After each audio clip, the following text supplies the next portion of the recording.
महर्षि वाल्मीकि, दुर्वासा और वशिष्ठ जैसे ऋषि मुनियों की तपोस्थली, भगवान राम के पुत्र कुश की बसाई नगरी, अविरल बहती मोक्षदायिनी गोमती, कुश भवनपुर ऐतिहासिक नाम। यह है सुल्तानपुर यानी सुंदर लताओं का नगर, लोकसभा संसदीय क्षेत्र, जहां इन दिनों सियासी सरगर्मियां तेज हैं। 25 मई को होने जा रहे चुनावों को लेकर पार्टियों के दिग्गज सुबह शाम धुआंधार चुनाव प्रचार कर रहे हैं। नमस्कार, 24 के अखाड़ा में आपका स्वागत है। मैं हूं मोहित राज दुबे। मैं पहुंच चुका हूं देश की सबसे चर्चित लोकसभा सीटों में से एक सुल्तानपुर में। सुल्तानपुर में भारतीय जनता पार्टी की उम्मीदवार मेनका गांधी हैं। सुल्तानपुर की अगर हम बात करें तो पुरातात्विक, ऐतिहासिक और भौगोलिक दृष्टिकोण से अगर देखा जाए तो अहम स्थान रखता है।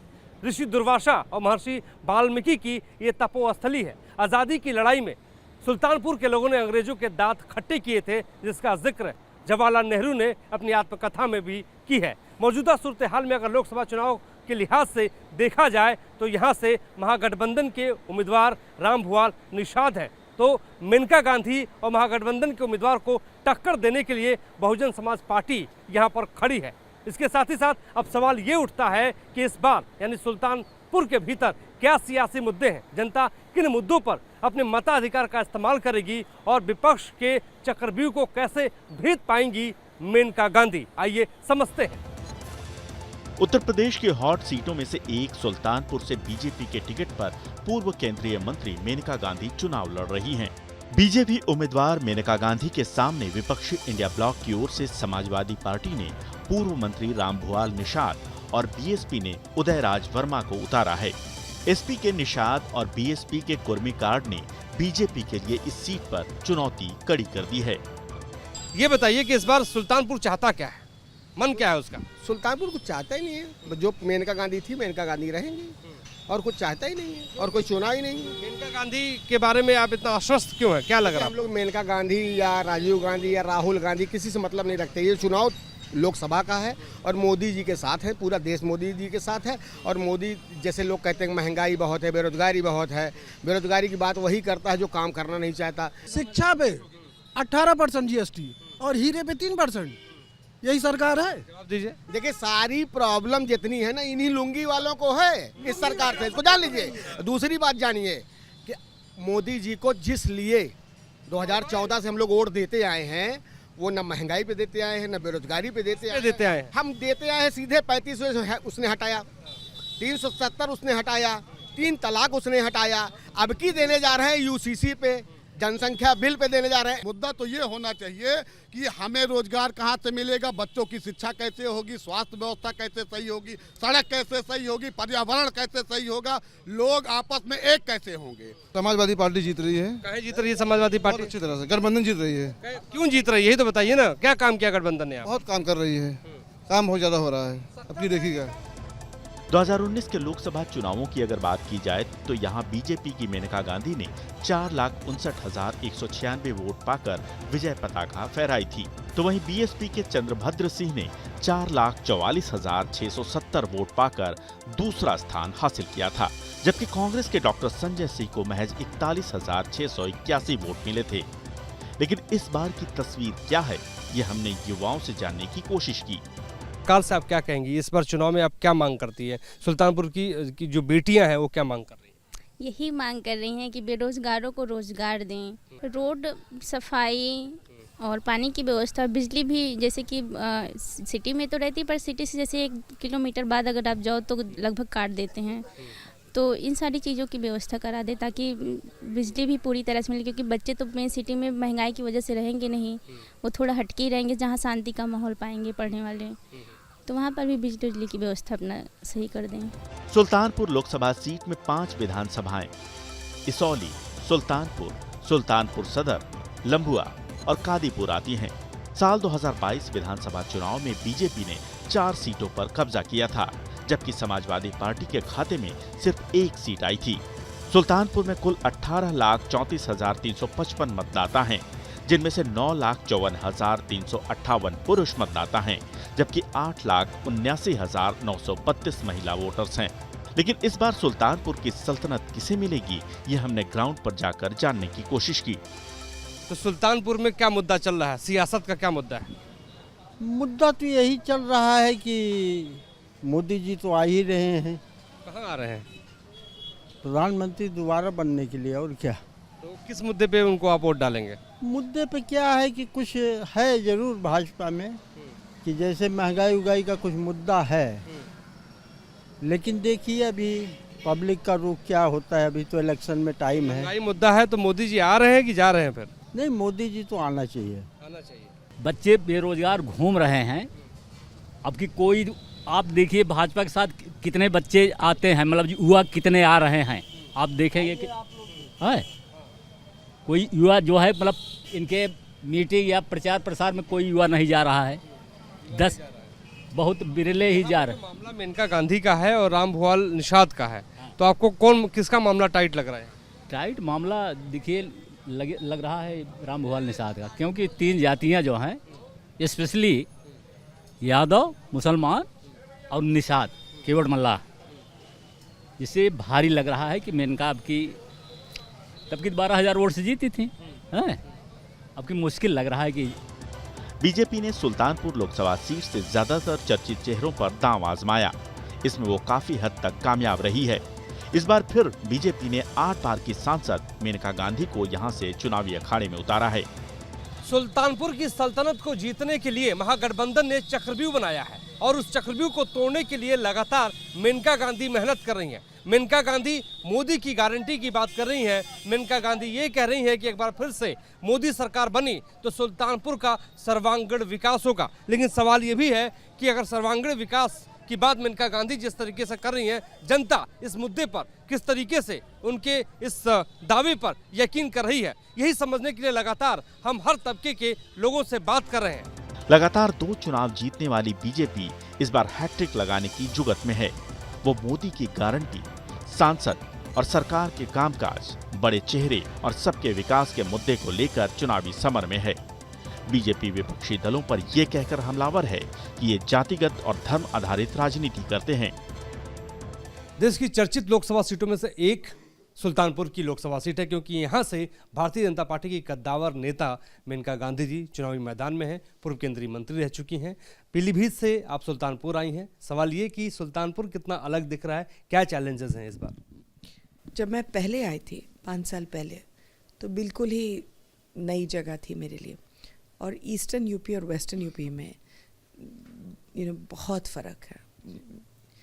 तो उस समय तो मैं भी बहुत डरी हुई थी, और ईस्टर्न यूपी में रहना आसान नहीं है, लेकिन यहाँ के लोगों ने इतना प्यार दिया और इतना जल्दी मैं घुल मिल गई कि अब तो बिल्कुल ही घर जैसे है। मैम, किस मुद्दे पे आप वोट मांग रही हैं? कौन कौन से आपके मुद्दे हैं और जनता के बीच में कौन से मुद्दों को लेके जा रही हैं?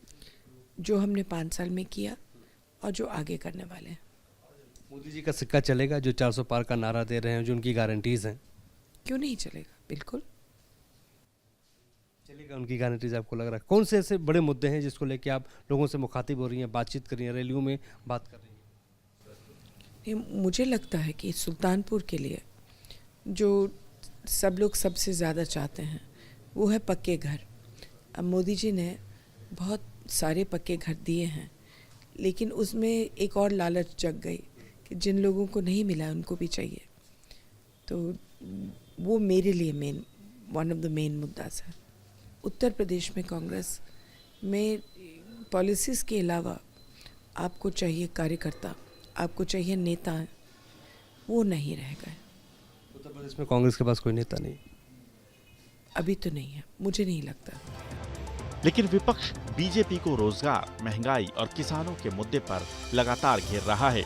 पहला सवाल कि इस बार किस मुद्दे पे आप वोट मांग रहे हैं सुल्तानपुर में? जनता भारतीय जनता पार्टी से त्रस्त है और इनके खिलाफ मतदान करना चाहती है। यह चुनाव जनता लड़ रही है। निश्चित तौर पर इंडिया गठबंधन चुनाव जीतेगी। तो लेकिन मेनका गांधी यहाँ से आपके सामने है, किस तरीके से चुनौती देखते हैं मेनका गांधी को आप? कोई चुनौती नहीं है उनसे कोई खुश नहीं है। यहाँ के किसान परेशान हैं, नौजवान परेशान हैं, महिलाएं परेशान हैं, लोग परेशान हैं। वो जनता से मिलते नहीं, उनके पास कोई अपनी फरियाद लेकर जाता तो उनकी बात सुनती नहीं, झिझक कर बोलती, माइक फेंक देती, जनता पब्लिक का अपमान करती हैं। तो इसलिए इस बार उनको जनता नकार दी है और चुनाव अपने लड़ रही। एक और सवाल, बीजेपी नारा दे रही है 400 पार का, क्या जवाब देंगे इस परसेप्शन? बीजेपी का 400 पार नहीं, 400 हार है, 400 की हार है बीजेपी की। सुल्तानपुर लोकसभा सीट पर पिछले 3 बार से बीएसपी रनर अप रही है। 2019 में कांटे के मुकाबले में यहां जीत का मामूली अंतर रहा था। इस बार भी बीएसपी सुल्तानपुर की लड़ाई में काफी मजबूती से अपना दावा पेश कर रही है। मेरे साथ बहुजन समाज पार्टी के प्रत्याशी खास बातचीत के लिए मौजूद हैं। बताइए क्या माहौल है, किस मुद्दे पे जनता आपको दे अपना वोट? देखिए माहौल एकदम क्लियर है, माहौल साफ है। यहाँ लड़ाई त्रिकोणीय नहीं है, जो भी लड़ रहा हमसे लड़ रहा। सपा तो लड़ाई के बाहर जा चुकी है, ठीक है ना। यहाँ सपा कभी दूसरे स्थान पे नहीं आई है, तो त्रिकोणीय कोई मतलब ही नहीं है। पहले किसी चुनाव में सपा यहाँ दूसरे स्थान पे भी नहीं आई है, पहले की बात छोड़ दीजिए। तो तीसरे मतलब लड़ाई त्रिकोणीय होने कोई सवाल ही नहीं है। जो भी लड़ रहा है यहाँ मुझसे लड़ रहा। माहौल बहुत अच्छा है यहाँ का, मुझे पूरे ज़िले का हर। कौन लड़ रहा है आपसे? कौन लड़ रहा है? जो भी लड़ेगा हम ही से लड़ेगा। बताइए। जो भी लड़ेगा, मैं किसी का नाम क्यों लूँ? जो लड़ेगा मुझसे लड़ेगा। इनका गांधी आपसे लड़ेंगी या रामभुवल निषाद लड़ेंगे? लड़ तो दोनों लोग रहे हैं, लेकिन बहुत पीछे हैं, बहुत पीछे। सुल्तानपुर में जीतेंगे तो करेंगे क्या आप? सुल्तानपुर के विकास के कार्य के जितने भी विकास के कार्य यहाँ रुके हुए हैं। एक चीनी मिल का मुद्दा है जो 10 साल से चल रहा है।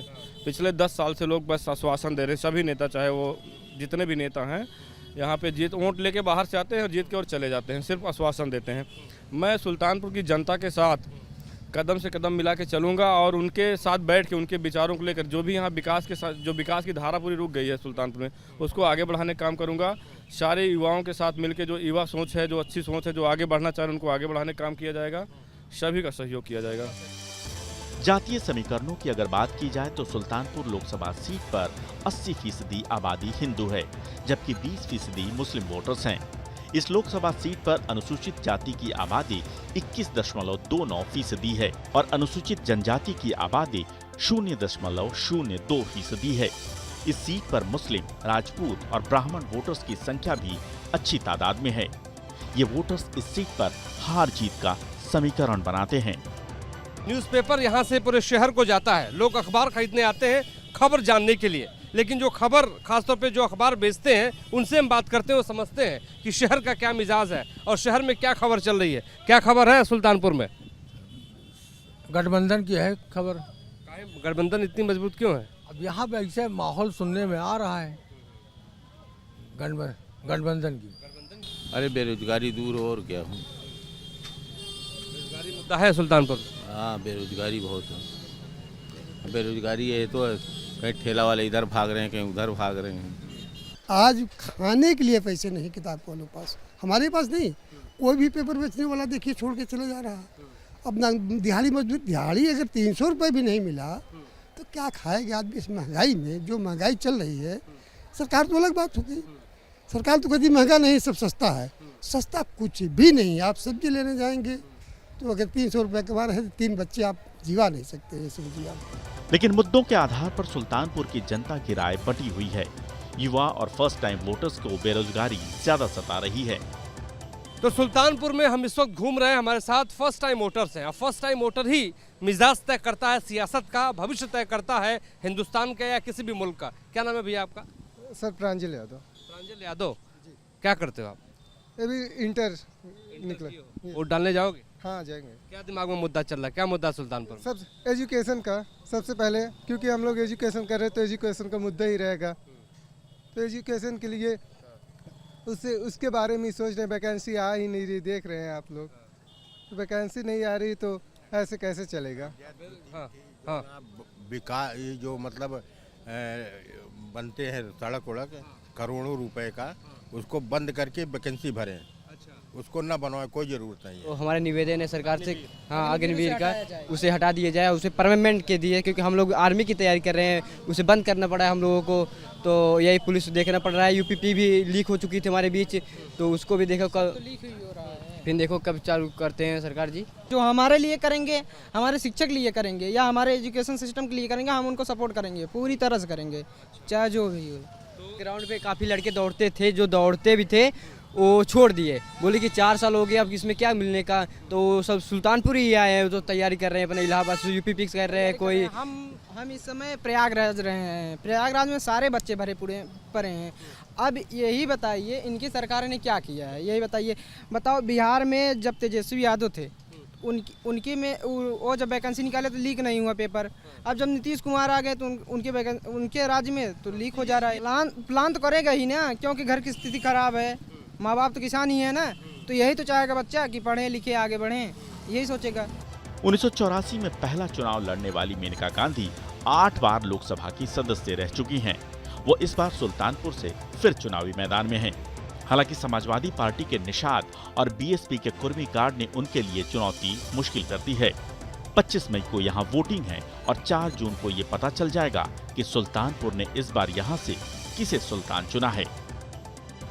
सुल्तानपुर वो शहर है जिसने माया नगरी मुंबई में मजरू सुल्तानपुरी के रूप में अलग पहचान बनाई। सुल्तानपुर वो शहर है जिसने इंदिरा गांधी की बहू को सिर आंखों पर बैठाया। लेकिन मौजूदा सूरत हाल के हिसाब से अगर लोकसभा चुनाव में देखा जाए तो मुकाबला त्रिकोणीय है। मेनका गांधी को हराने के लिए बहुजन समाज पार्टी और महागठबंधन ने पूरी ताकत लगा दी है। लेकिन आखिरी फैसला जनता जनार्दन को करना है कि सुल्तानपुर का सुल्तान कौन बनेगा। 24 के अखाड़े में आज के लिए बस इतना ही। हमारे सहयोगी विकास राय के साथ मुझे दीजिए अनुमति। नमस्कार।